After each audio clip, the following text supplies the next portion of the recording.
Sam, thank you very much for finding time today for us. Well, thank you, Arsen, for the opportunity to talk with you. The 2011 report Mhm. on the freedom of speech in the world is out, as released just yesterday.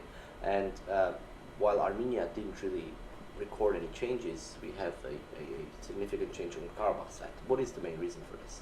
Well, I'd like to say that both Armenia and Karabakh were low scorers and traditionally have been low scorers. The change that we're talking about with Nagorno Karabakh is a decrease, a slight decrease that takes them from the verge of being partly free to not free.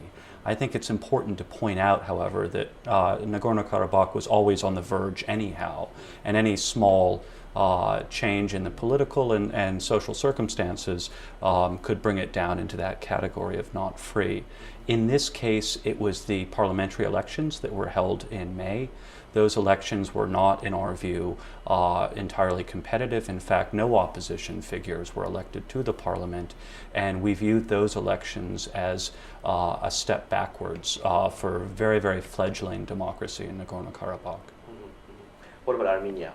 Anything going on in case of Armenia? Any positive or negative? Unfortunately not, because we would like to see positive developments in Armenia. We feel that Armenia lost an opportunity this year to make advances in media freedom, to open A1 Plus television, which had been denied, I think, now 13 times its broadcasting license, despite the decision of the European Court of Human Rights that it ought to have its broadcast license restored.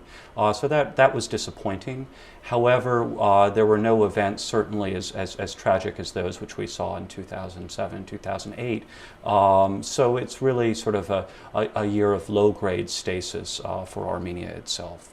Now, on the side of Karabakh, there has been already, at least the representative of Nagorno Karabakh here and others talking about the issue. They're outraged and basically worried about this. What should they do? What should they be doing during this year in order to change this figure for the next year? Well, I think many countries do express concern and certainly interest in their scores, and our advice to all of them would be the same. It has very little to do with any lobbying in Washington, D.C. It has to do with what sort of political freedoms and civil freedoms exist at home in those countries.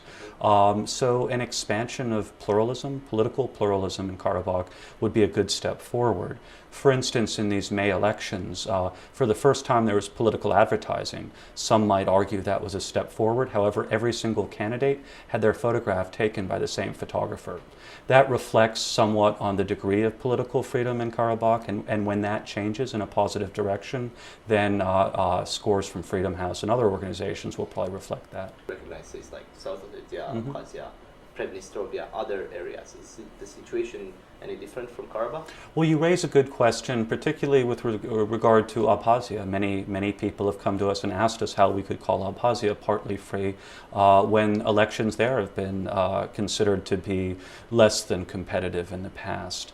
It's quite possible that going forward scores may change in some of those territories as well.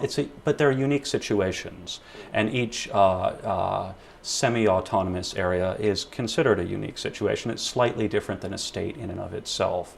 So our hope across the region is that we would like to see increases in scores. We would like to see these all people, regardless of whether they're in a country or a semi-autonomous region, have better representation and have more political rights.